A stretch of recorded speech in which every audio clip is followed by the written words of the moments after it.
बोल। वाणी की निपुणता व्यक्ति के दिल को जीत लेती है और वह हमेशा के लिए दूसरों को अपना बना लेती है। स्तोकम यह वाणी का आवश्यक गुण है। बात को थोड़े में निपटा देने की भी एक कला होती है। बहुत से लोगों की आदत होती है वे बात को लंबाते ही चलते हैं। कुछ महाशय अपनी राम कहानी बड़ा रस लेकर सुनाते हैं।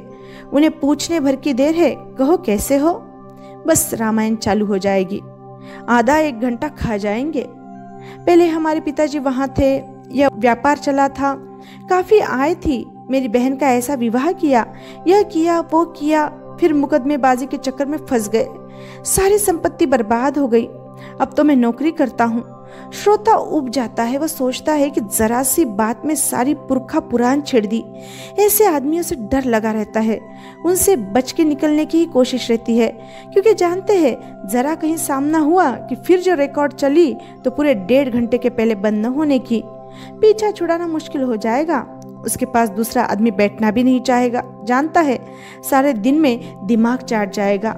यह विस्तार रुचि वाणी का दूषण है।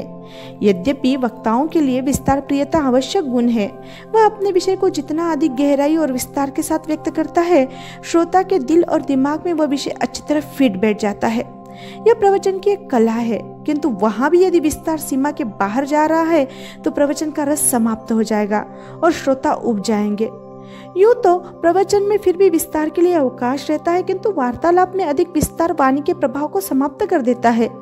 संक्षिप्त बात में एक माधुर्य और तेज रहता है, वह विस्तार में कायम नहीं रहता। इसलिए प्राचीन युग में सूत्र शैली प्रचलित थी।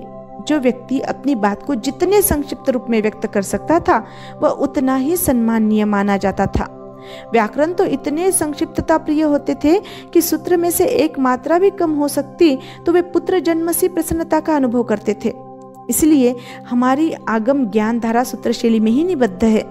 सर्वज्ञ के वचनातिशयों में एक यह भी अतिशय है, अर्थ सृष्टि जितनी विराट होती है उतनी ही उनकी वाणी संक्षिप्त होती है। स्वल्प शब्दों में विशाल अर्थ को बांध देना ही तीर्थंकर देव का वचनातिशय है। इसे बिंदु में सिंधु भरने की कला कहते हैं। जिस व्यक्ति के पास यह कला है वह अपनी बात का दूसरे पर प्रभाव छोड़ जाता है। अन्यथा भारतीय कहावत है, चटोरी एक घर बिगाड़ती है और बतौरी 2 घर क्या 10 घर बिगाड़ देती है। अति बातूनी व्यक्ति को मुंह तो सिंह का मिला है पर उसका दिल शृगाल का होता है। केवल बातों के लक्ष्य उसके पास है, कर्तव्य का मैदान आता है तो 2 कदम भी वह नहीं बढ़ सकता। इसलिए विचारक बोलते हैं 2 घंटे बातें करने के बजाय 2 कदम चल पड़ना अच्छा है। पूर्व संकलिनम यह भी एक वाणी का आवश्यक गुण है। विचार की तुला पर तोलकर ही बोलना चाहिए। जिस वाणी के पीछे कोई विचार नहीं है वह मूर्खों की वाणी होती है। एक विद्वान ने मूर्ख और बुद्धिमान की सुंदर परिभाषा दी है। बुद्धिमान बोलने के पहले सोचता है, जबकि मूर्ख बोलने के बाद सोचने बैठता है। पहला विचार करके बोलता है, जबकि दूसरा बोलकर विचार करता है कि मैं क्या कह गया। पशु इसलिए कष्ट पाता है कि वह बोल नहीं सकता। कुदरत ने उससे वाणी की शक्ति छीन ली है। अपने मन की वेदना को बोलकर स्पष्ट अभिव्यक्त नहीं कर सकता। पशु बोल नहीं सकता इसलिए दुखी है, जबकि मनुष्य बोलकर कष्ट पाता है। वह अविचार पूर्ण एक शब्द ऐसा बोल देता है कि सारे परिवार और समाज की शांति भंग हो जाती है। ऐसा बोलने वाला स्वयं उस शब्द के पीछे वर्षों तक आंसू बहाता है और उसके शब्द से दूसरे हृदय में जो छेद हो जाता है वर्षों बीत जाने पर भी घाव भरता नहीं है। यद्यपि विवेक की एक रूपरेखा नहीं बनाई जा सकती और न सब अवसरों पर एक सी वाणी बोलने का विधान ही बन सकता है, गणित की तरह इसके सिद्धांत नियत नहीं होते हैं, फिर भी वाणी में तोल और विवेक तो हर समय आवश्यक है। मधुरम मधुरता वाणी का एक गुण है। वाणी में माधुर्य का वही स्थान है जो दूध में शक्कर का। दूध का एक प्याला आपके सामने आया, आपने प्याला होठों से लगाया और एक घुट गले के नीचे उतारा भी, किंतु उसमें शक्कर नहीं है तो आपका दिमाग ठिनक जाएगा। हाँ, तो वाणी में सब कुछ है पर माधुर्य का अभाव है तो वह प्रभाव उत्पन्न नहीं कर सकती।